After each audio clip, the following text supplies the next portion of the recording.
ఫ్యామిలీని police station దగ్గర ఈయన ఊరికే విసుక్కుంటుండేవాడు. అని ఎవరినమ్మా? బాబు మీద? పాపం ఈ అబ్బాయి ఏం చేశాడమ్మా? ఇసుక్కోవడం ఒక మదర్ గా నేను తట్టుకోలేకపోయేదాన్ని. ఇంకా అడిగితే ఎవరినన్నా లాయర్ని పెట్టి చేపించండి ఎవరికన్నా అడుగుదామంటే నువ్వు వెళ్ళొద్దు, నీ కొడుకు వెళ్ళి ఒక అమ్మాయి పెళ్లి జరుగుతాం మనకుంది ఆ ముద్ర, మన పిల్లలు అలాంటి వాళ్ళ అని రోజు ఇదే బాధని నేను డిప్రెషన్ కి వెళ్ళిపోవాల్సి వస్తుంది. నిజంగా చెప్పాలంటే ఒక్క ఎదవని కాపాడటం గురించి మొత్తం మీ కుటుంబం అంతా చిన్న భిన్నం అయిపోయింది. ఒక్క ఎదవని, వాడు నిజంగా ఎదవ. మీ అబ్బాయి మీద అంత సీరియస్ కేసు ఏమీ కాదు. Outraging modesty of A women case అమ్మా. అది కొంచెం చిన్న కేసు. అదే చిన్న కేసు పెద్ద కేసు, రేప్ కేసు కాదు. మీరు దాని పెద్ద కేసు నుంచి ఆ అబ్బాయి గురించి అదంతా మాకు తెలియదు కానీ ఈ అబ్బాయిని మళ్ళీ అబ్బాయి డిప్రెషన్ కి వెళ్తే నేను మళ్ళీ మీ దగ్గరికి తీసుకొచ్చాను సార్. ఒకసారి 2 years అయింది. నేను అక్కడ ఎన్టీఆర్ ట్రస్ట్ భవన్ దగ్గర ఉన్న హాస్పిటల్ కి తీసుకొచ్చాను. మెడిసిటీకి వచ్చాను సార్. నేను వచ్చి బాబుని ఆ రోజు తీసుకొస్తే మీరు మాట్లాడారు. ట్రీట్మెంట్ అక్కర్లేదమ్మా, సెట్ అయిపోతారు, ఏముంది. బాబు బానే ఉన్నాడు, హెడ్ ఇట్లా అయినా కూడా తేరుకున్నాడు, కానీ చాలా ఖర్చు ఎక్స్పెన్స్ అయింది. అంత ఏదో జరిగింది. ఎందుకు వచ్చారు మేడం? మీకు అడ్వకేట్స్ ఉన్నారు, కేసు నడుస్తుంది, ఏం చెప్దామని స్టేజ్ మీద? నాకు ఈ స్టేజ్ మీదకి ఎందుకు వచ్చానంటే మేడం, మా హస్బెండ్ ఏ లాయర్ కాడికి వెళ్ళినా ఇది నీ కొడుకని నన్ను ఎక్కడికి వెళ్ళనివ్వట్లేదు, ఏ లాయర్ని సంప్రదించనివ్వట్లేదు. ఈయనేమో ఎంబీఏ మళ్ళీ తీసుకొచ్చి బాబు కోసం నేను ఎంబీఏలో జాయిన్ చేశాను. ఎంబీఏ కంప్లీట్ అయింది. ఇప్పుడు 3 యూనివర్సిటీలకి out of country, New Zealand, Australia, America select అయ్యాడు. ఈ కేసు ఉందని చెప్పి వాళ్ళు కూడా తీసుకోవట్లేదు, కేసు కొట్టేసుకోమంటున్నారు. అది మొన్నే ఛార్జ్షీట్ వేశారు. అక్కడ లాయర్ని అడిగితే అమ్మాయిల కేసులు ఇలాగే ఉంటాయి, వాదియడానికి వస్తుందో రాదో ఆ లాయర్కి నాకు తెలియదు, ఎక్స్ప్లెయిన్ చేయనియట్లేదు.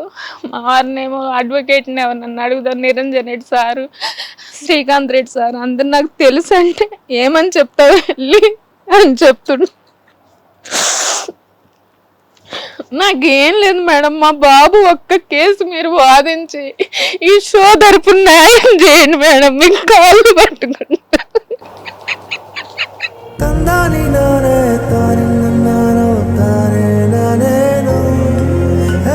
మీరంటే నాకు చాలా అభిమానం మేడం. నేను చాలా ఇయర్స్ నుంచి ఫాలో అవుతుంటాను, మీ ప్రోగ్రామ్స్ చూస్తుంటాను. సార్తో అయితే నాకు మీటింగ్స్, మేము ఒక 2-3 ప్రోగ్రామ్స్ సార్తో కూడా కలిసి చేశాను. నాకు మహాత్మా గాంధీ యూనివర్సిటీకి ఇన్విటేషన్ పంపిస్తే మహిళా అవేర్నెస్ వాళ్ళ జోన్ నుంచి నన్ను పంపించారు సార్ ప్రోగ్రామ్ కూడా. ఈ కేసుతో నేను చాలా సార్లు సఫర్ అయ్యి ఒకసారి సూసైడ్ కూడా అటెంప్ట్ చేశాను నేను.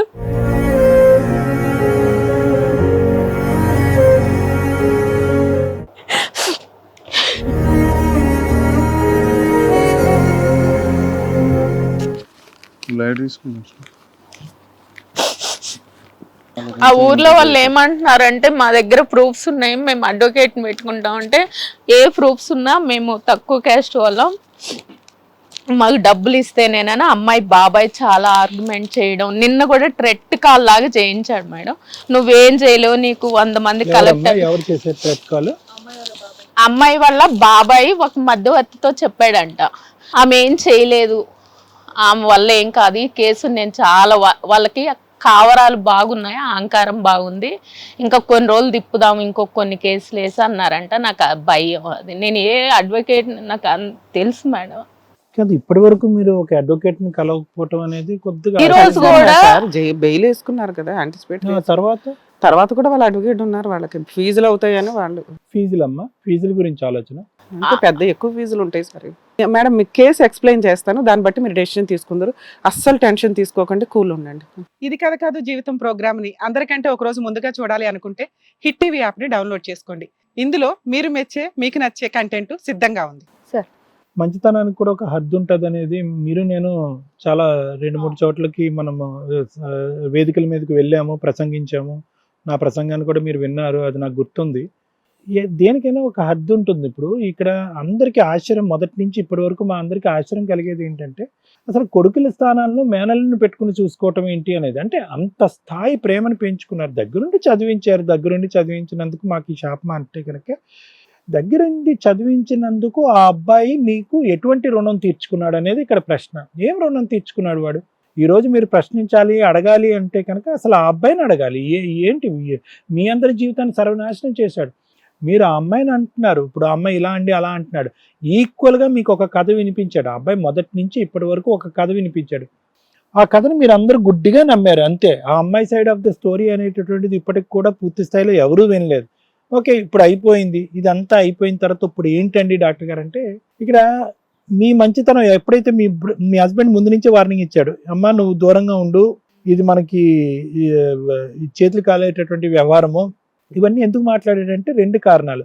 ఒకటి, మన ఇంట్లో మనం మన పరిస్థితులు చక్కదిద్దుకుందాం, మన పిల్లల్ని కాపాడుకుందాం, మన భవిష్యత్తు మనం చూసుకుందాం. మీరు సామాజికవేత్త, మీరేమనుకున్నారంటే అరే నా కొడుకులు ఎంతో ఆ అబ్బాయి కూడా అంతే అనుకున్నారు. కానీ అక్కడ జరిగినటువంటిది ఏంటంటే ముందస్తునే మీరు వాళ్ళ కుటుంబంలో శత్రువు అయిపోయారు.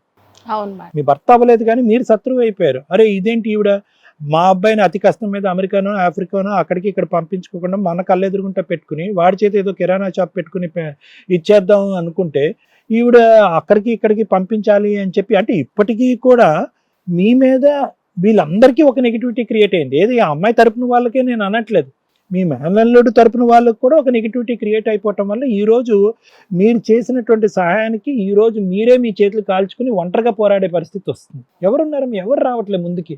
ఎవరు రాకపోగా అమ్మాయి కేసులో వెళ్తే వాళ్ళ తల్లిదండ్రులకి ఆ అబ్బాయికి అందరికి బెయిల్ ఖర్చులు మేమే పెట్టుకున్నాం.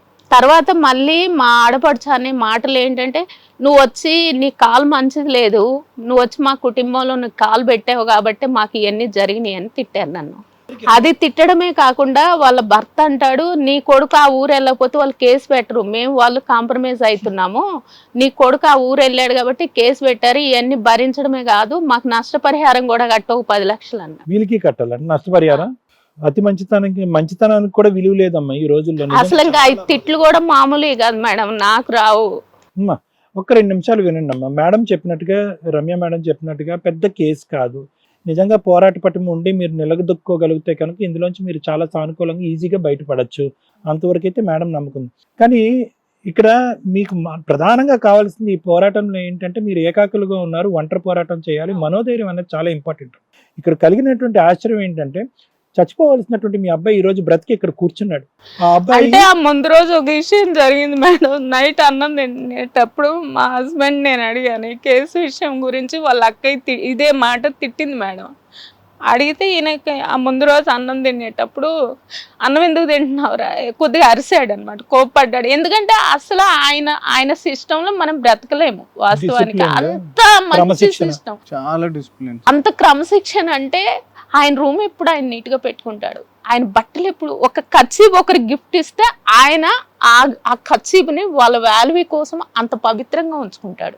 మా సిస్టర్ ఒక వాచ్ పంపించింది డాక్టర్, అది వేసుకోడు, అది తుడిసి అక్కడ పెట్టుకుంటాడు. తుడుస్తాడు. ఇంకా ఇందులో పెద్ద విషయం ఏంటంటే, వీళ్ళిద్దరు నాకు ముందు పెళ్ళి ఈ పిల్లలు ఆయన పిల్లలు మేడం. ఆయన పెళ్లి చేసుకుని 16 సంవత్సరాలు పిల్లలు కానలేదు, వీళ్ళనే పెంచుకుంటున్నాడు.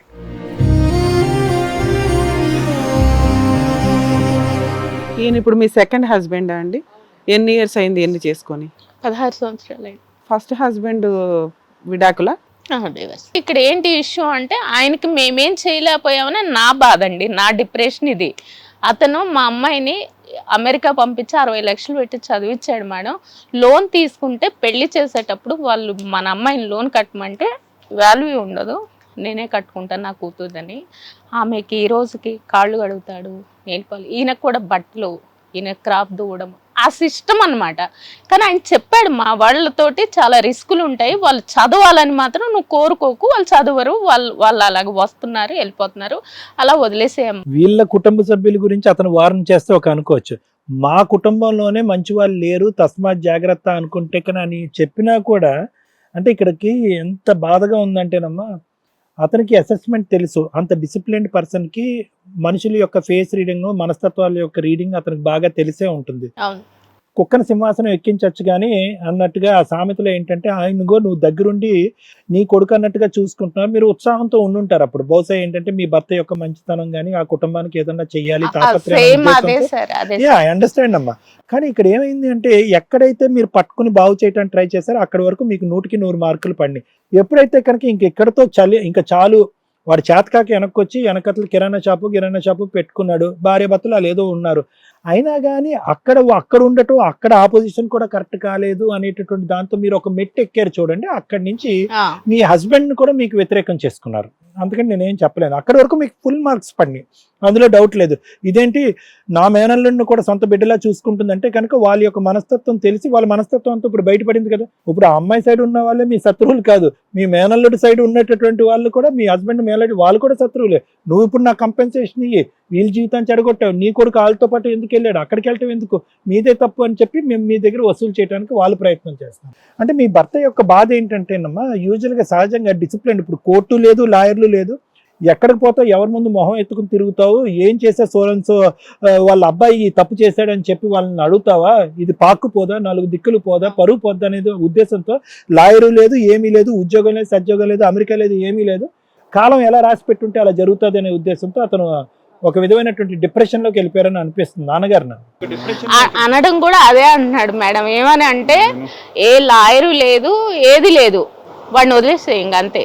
ఆ రోజు నీకు చెప్పాను వాడిని కాపాడు, వాడేమన్నా వీడి మనస్తత్వం కూడా హెల్పింగ్ ఉంటుంది నీలాగే, వాళ్ళకి చేస్తే ఏదన్నా వాడు ఏదన్నా గొంతులోకి దించుతాడేమో నాకు డౌట్ వచ్చింది, మీరు వినలేదు. మీరు ఏంటంటేనమ్మా సముద్రంలోకి మీరు వెళ్ళారు, ఆ కెరటంలోకి ఆ అబ్బాయి చేయి పట్టుకుని వెళ్ళారు, ఆ అబ్బాయిని ఆడు తోడు పంపించాడు, ఆ దుర్మార్గుడి తోడు, జరగకూడదు అంతా జరిగింది. వాళ్ళిద్దరు దొందే, వాళ్ళిద్దరు క్యారెక్టర్లెస్. ఆ అమ్మాయి మనం మాట్లాడలేదు, మీరు మాట్లాడలేదు, ఆ అమ్మాయి వ్యక్తిత్వం కూడా కరెక్ట్ కాదు, వీడికి వ్యక్తిత్వం కూడా కరెక్ట్ కాదు, వీడు ఒక్కడి స్టోరీయే మీరు విన్నారు. మీరు చేసినటువంటి తప్పు ఏంటంటే ఆ అబ్బాయికి మీ పరిధులు మించి సహాయం చేయడం ఒక్కటే తప్పు కాకుండా ఆ అబ్బాయి ఒక్క వర్జన్ ఒక్కటే విని అరే వీడు అన్యాయం అయిపోతున్నాడు, ఆ అమ్మాయి మోసం చేసేస్తుంది అని చెప్పి మీ అబ్బాయిని కూడా వాడి సపోర్టింగ్ గా పంపిస్తూ, అసలు సిసలైనటువంటి కథ తెలుసుకోకుండా సపోర్టింగ్ గా పంపిస్తూ ఈరోజు మీ 2 చేతులు మీరే నరుక్కున్నట్టు అయిందమ్మా. ఇక్కడ ఇది ఖచ్చితంగా మీ హస్బెండ్ యొక్క స్థానంలో నేను నిలబడితే కనుక అతను పడేటటువంటి బాధకి పూర్తిగా మనం సానుభూతి చూపెట్టాలి, సపోర్ట్ చేయాలి. ఎందుకంటే అతనికి నచ్చినటువంటి పని, మీరు ఎందుకు అంత అత్యుత్సాహంతో ముందుకెళ్ళారు అనేది అర్థం కానటువంటి అంశం. అమ్మా ఇప్పుడు ఈ సభాముఖంగా ప్రేక్షకులందరికీ కూడా మనం చెప్పేది ఏంటంటే ఈ కలికాలంలో సహాయం చేయాలన్నా కూడా ఆచితూచి అడుగేస్తూ సహాయం చేయాలి. మన నాశనానికి మన వినాశనానికి చేసుకుంటూ అవతల వాళ్ళకి సహాయం చేశాయంటే, మంచి చేయటానికి ముందుకు పోతే కనుక ఇదే పరిస్థితి వస్తుంది. ఈరోజు నేను మీ అందరి గురించి ఒకే మాట చెప్తానమ్మా, ఐకమత్యం ఒకటి కావాలమ్మా, మనోధైర్యం ఒకటి కావాలి. ఏది మీ అబ్బాయికి అంత యాక్సిడెంట్ అయ్యి స్కల్ రీప్లేస్మెంట్ అయ్యి 213 కుట్లు పడినటువంటి అబ్బాయి ఆ కుర్చీలోంచి లేచి ఇక్కడ మీ పక్కన కూర్చుని మిమ్మల్ని ఓదారుస్తూ అమ్మ జరగవలసింది ఎలా జరుగుతుంది అలా జరుగుతుంది, నువ్వు ఏడవద్దమ్మా అని చెప్పి ఆ అబ్బాయి మీకు ధైర్యం చెప్పాడు. ఇంతకు ముందు మొత్తం మీ కుటుంబానికి, అన్ని కుటుంబాలకి మీరు ఒక పిల్లర్ కింద నిలబడ్డారు. ఈ రోజు మీ బలహీనత అంటూ ఏదన్నా ఉంది అంటే కనుక మానసికంగా మీరు అధైర్యపడటం ఒక్కటే ఇక్కడ ప్రధానమైనటువంటిది. ఆ ధైర్యాన్ని మీరు మళ్ళీ పెంపొందించుకోవాలి. ఇక్కడ పోరాడకపోతే ఎందుకమ్మా, మేడం చెప్పారు సాదాసీదా కేసు లేదంటే నార్మల్ కేసు, ఫైట్ చేస్తే గెలవగలిగేటటువంటి కేసు. ఎంత దూరం వచ్చిన తర్వాత మీరందరూ చేతులు ఎత్తేసి మా వల్ల అవ్వదు, మీరు చేయండి అంటే కనుక ఎందుకు అవ్వదని మీరు ఎందుకు అనుకుంటున్నారు? ఇంకొక విషయం ఏంటంటే మేడం, వీళ్ళ ఫ్రెండ్ ఉన్నాడు కదా, వాళ్ళ మదర్కి వాళ్ళది కూడా డిసిప్లిన్ ఉండే ఫ్యామిలీ, ఆమెకు బ్రెయిన్ స్ట్రోక్ వచ్చింది. ఒరే నీతో తోడొచ్చిన పాపానికి నాకు బ్రెయిన్ స్ట్రోక్ మా మదర్కి వచ్చిందని వాడు వచ్చి ఒక 10 రోజులు ఉండి తలదాసుకోవడం, వాడి బెయిల్కి, వాడి ఖర్చులకి, వాడి మదర్ ట్రీట్మెంట్కి, మా హస్బెండ్కి తెలియకుండా దొంగతనంగా నేను డబ్బులు అప్పులు చేసుకోవడం, వాడికి కూడా పెట్టుబడులు పెట్టడం, వీటన్నిటికి ఫలితం లాస్ట్కి మాడపడుతు నువ్వు చచ్చిపోవని. సరేనమ్మా అమ్మ, ఇప్పుడు అనవలసిన వాళ్ళందరికీ అవకాశం ఇచ్చిన తర్వాత అనకుండా ఎవరూ పోడరమ్మా, అర్థమైందా? మీ మీ మీ మీ మీ స్థిరత్వాన్ని మొత్తం డ్యామేజ్ చేస్తారు, మీ దగ్గర ఉండే ప్రతి రూపాయి పిండి ఆరేస్తారు. ఈరోజు వాళ్ళందరూ ఆశపడేటటువంటిది ఒకటి ఏంటంటే కనుక మీరు చేయనటువంటి తప్పుకి మీ దగ్గర నుంచి ఎంత వసూలు చేయాలంటే అంత వసూలు చేసి మిమ్మల్ని రోడ్డు వేయటమే వాళ్ళ టార్గెట్. ఎదురుబెదురు కూర్చుని నీకెన్ని లక్షలు కావాలి నీకెన్ని లక్షలు కావాలని అడిగితే కనుక ఏ కేసు ఉండదు. నిజంగా వాస్తవానికి ఇదంతా డబ్బుల గురించి ఎదిగేటటువంటి అంశం. సో నేను చెప్పినట్టుగా ఏంటంటే మీరు మనోధైర్యంతో పోరాడండి. ఎందుకంటే ఆ అబ్బాయి యొక్క పరిస్థితి కూడా మీరు ఆలోచించండి. మీరు వీక్ అవుతే కనుక ఆ అబ్బాయి సపోర్ట్ కావాలి. లెవిపిల్ వేస్తున్నాను అన్న రోజుకి 500 mg twice day, morning and night 2 పూటలు వేస్తున్నాను. ఇంకేమన్నా లెవిట్రసిటమ్ అంతే, ఓన్లీ లెవిట్రసిటమ్. ఇంకా మళ్ళీ సీజర్స్ ఏం రాలేగా? సీజర్స్ ఏం రాలేదు, ప్రివెంటివ్ కింద వాడుతున్నాం అంతే కదా? ప్రివెంటివ్. కానీ హెడేక్ మైల్డ్ గా ఉంటది. మెమరీ బాగానే ఉందన్న? మెమరీ కొంచెం అప్పుడప్పుడు కొంచెం ఈ స్ట్రెస్ వల్ల డ్రెస్ అయినప్పుడు కొద్దిగా మాటలు వెనకది ముందు ముందు వెనక్కి చెప్తాడు, తడబడతాడు. ఫస్ట్ టైం అలాగే MBA కంప్లీట్ అయిపోయిందా? అయిపోయింది. Super. 9.10 points. Hats off, hero రా బాబు నువ్వు. అసలు ఆ యాక్సిడెంట్ కి మేడం అసలు స్కల్ రీప్లేస్మెంట్ సర్జరీ అయ్యింది. ఆ ముందు రోజు నైట్ గొడవ అయింది అప్పుడు మేడం, వాళ్ళ అవ్వలేదు. మదర్ అప్పుడు తోటి అప్పటికే తోటి అయిపోయింది గొడవ MBA. అయింది మాకు. ఈయన ఏం చేశాడు, ఇంకా నైట్ ఇంటికి రాలేదు. ఇంటికి వస్తే ఇదే కేసు చెప్పి కొడతారు నన్ను. కొట్టడం కూడా జరిగింది కొన్నిసార్లు, నేను కొన్నిసార్లు ఆయన. నువ్వు ఎందుకు Daddy వెళ్ళావంటే ఎక్కువ వాడు సార్లు ఎన్నిసార్లు 1-2 times నాకు గుర్తుంది అంతే. ఒక క్లారిఫికేషన్ అన్న, ఏం జరిగిందన్న? అమ్మాయి చున్నీ ఏమైనా లాగాడా? వీడు ఏం జరిగింది అసలు అసలు? అసలు అది మొత్తం డిఫాల్ట్ కేసు సార్. అంత డిఫాల్ట్ కేసు. క్లియర్. సున్ని ఎక్కడుంది సార్? వీళ్ళు రూమ్లకి వెళ్ళాక ఇంక సున్ని లాగేది ఎవరేడా, పట్టుకునేది ఎవరు, చూసేది ఎవరు? వీళ్ళు పోయింది ఆ అబ్బాయి విలేజ్కి వెళ్ళి, వాడు నా ఫ్రెండ్, నేను దుబాయ్ వెళ్ళి జాబ్ చేసుకుంటా, ఒక కట్టు కథ వాడు చెప్తే ఆ కట్టుకు అదుకు పోయినరు, వీళ్ళకి తెలీదు. అర్థమైంది. Okay, right. Thank you sir. Hit TV app, ఇందులో short news, live news, entertainment shows, movies, digital magazines తో పాటు మీ జిల్లా వార్తలను కూడా ఫ్రీగా చూడొచ్చు. ఇంకెందుకు ఆలస్యం, వెంటనే హిట్ టీవీ యాప్ ని డౌన్లోడ్ చేసుకుని ఫ్రీగా ఎంటర్టైన్మెంట్ పొందండి. Hit TV app. Hit TV app. Please download hit TV app. Hit TV యాప్ని ఫ్రీగా డౌన్లోడ్ చేసుకొని ఎంజాయ్ చేయండి. మీకు నచ్చిన ఎంటర్టైన్మెంట్ కోసం హిట్ టీవీ యాప్ ని ఫ్రీగా డౌన్లోడ్ చేసుకొని ఎంజాయ్ చేయండి. హిట్ టీవీ యాప్ని డౌన్లోడ్ చేసుకుని ఆస్వాదించండి, ఆశీర్వదించండి. ఇంతమంది సెలబ్రిటీలు హిట్ టీవీ యాప్ ని డౌన్లోడ్ చేసుకోండి అని చెప్తున్నారంటే ఎంత మంచి యాప్ ఆలోచించండి. అమెరికా అమెరికా అమెరికా అమెరికాలో చదవాలనుకునే వాళ్ళకి విశ్వసనీయమైన పేరు మన శౌర్య కన్సల్టెన్సీ. UK లో 1 year masters, UK లో 1 year masters, 2 years work permit up to 5 years visa. Contact Saurya Consultancy. Contact 89851 89851.